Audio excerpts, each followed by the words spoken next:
I'm Jeremy Bester. I live in Prior Lake, Minnesota, 36 years old. I've been hunting for approximately since I was 12 with my dad, and I now have a 9-year-old son that's been starting to come out with me a little bit. I've been hunting since high school with an elite group of friends, Shane, Matt, Josh, and obviously my dad. And this past week we went down to Rushford, Minnesota, and we've been trying to kill a big buck down there, and we shot a couple 8-pointer and a couple does, and then we came back here, and we've been seeing this special deer with a weird one side on him since he was about 2.5, and it's been going on. He's probably 5.5 or 6.5 now. And we saw him 2 weeks before gun opener across in a field and didn't get a real good look at him.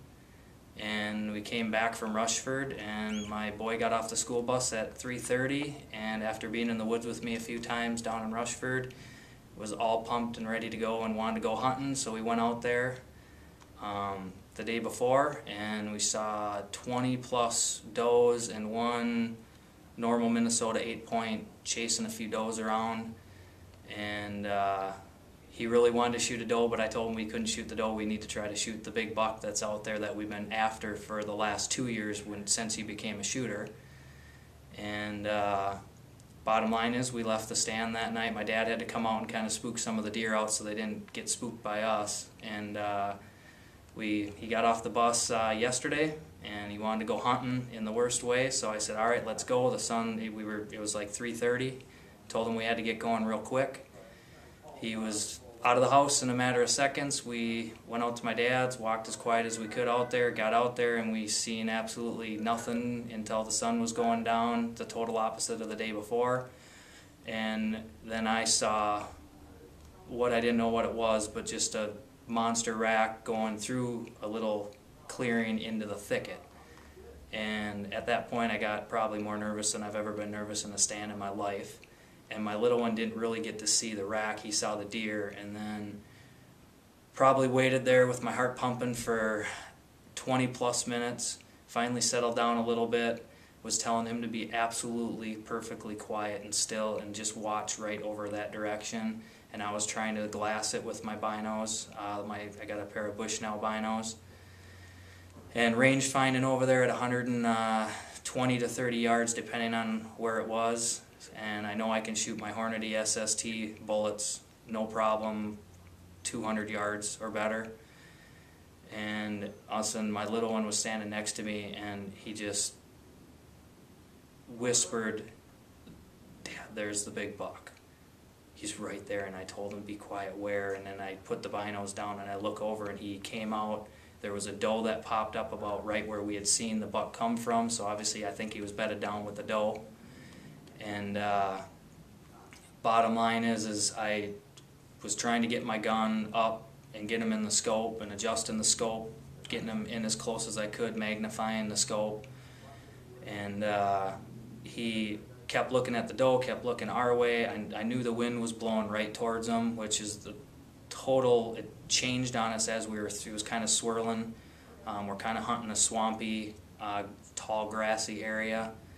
And he looked at us, looked at the doe, stomped his foot, spun around like he was going to go right back into the thicket where I couldn't see him for 20+ minutes in there. And all I could see was his head and rack, and I knew he was going back in, so I put the crosshairs on his neck, went down a little bit and over a little bit, and let her go because he was about ready to bail, I think. And from what I could tell, he fell, and then I heard crashing. I heard him going into the woods a little bit, and we waited up there for about a half hour, and now the sun was down, and it was starting to get a little bit darker. And I saw his rack at one time with my binos in there about probably 40 yards from where I shot him, and he ran in. So I got down from the stand. Making my way down to the stand, I gave my son Riley Bester, age 9, my binos and told him to watch towards the openings and see if he comes out any direction. And I walked over there, found where I shot him, looked down, saw some blood, so I took a piece of, I can't remember what I had, but I hung something on one of the trees right there because I knew once it got dark it'd be hard in that swampy area to try to figure out where he was or what he was. And made one step, stepped on a branch, it cracked. He got up, I saw him, I tried to get the scope on him, couldn't really get, I shot. I'm not sure if I hit him on that time or not. He hightailed it about another 20 yards and I ran around the thicket, and then I caught him kind of coming through a clearing where I could see him plain as day.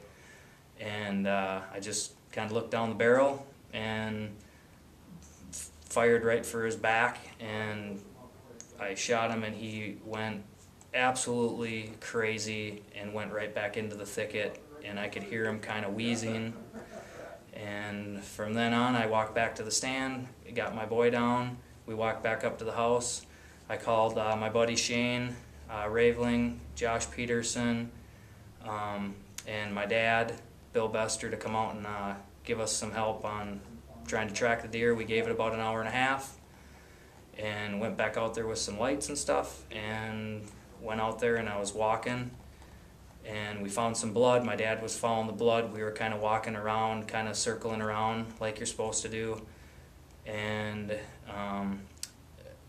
me and my buddy Shane kind of backed up a little bit and said we had to go back towards my dad before we wrecked any of the blood trail or anything. And I kind of went to move a branch. I told my boy was still out there with me, and I told him he'd stand behind me just in case the deer was still alive. And I went to step through some thicket, and I stepped on something weird, and I put my headlamp that was on my hat down and totally got freaked out because the deer was laying right there. It was dead. I didn't know it at the time. And I grabbed the antlers, and my buddy Shane just absolutely was like, oh my God, that's a giant. We didn't know if it'd be the state record or not. We knew it was just an absolute giant. And from then on, I fainted. I kind of fell backwards and just laid down because I just couldn't believe that I actually found it, shot it, got it. Usually the big bucks always find ways to get away or spook you enough or get you enough buck fever where you can't get them. And we dragged it back, got back to the house, and I probably had over 20 to 30 buddies, friends, family, that all were coming out to all check out the buck. And now that's basically about it. Now it's just been going around and trying to get it scored. We've had a few different scores of 243, 230, 228, and over 200 inches with deductions and everything, and that's about where I'm at. Okay, my name is Brad Reddick, owner of Mid-America Taxidermist. We're in Savage, Minnesota. We've been in business 37 years, and I would have to say this is probably one of the largest deer we've ever taken in. We do take in about 150 whitetails a year. And over 37 years, I've seen quite a few deer, and I would say this non-typical is probably the largest deer we've ever taken in. Quite a special animal for anybody to take. Okay. Yeah, my name's Shane Raveling. I'm one of Jeremy's friends. I believe I was the first one to receive a phone call after he shot this buck. And I had a tough time understanding what he was saying when he called, but I got the gist of it. Shot a giant, get out here, help me right away. I was right in the middle of eating spaghetti dinner, and I said, yeah, give me 5 minutes and I'll be over in 10 after that, because that's about how far away he is from me. And he was like, I shot a giant. It looks like the world record, and that was shot in Saskatchewan. I think I shot the world record is what he said. So no, it was pretty comical. We got out there. I was probably out there 25 minutes after he called me.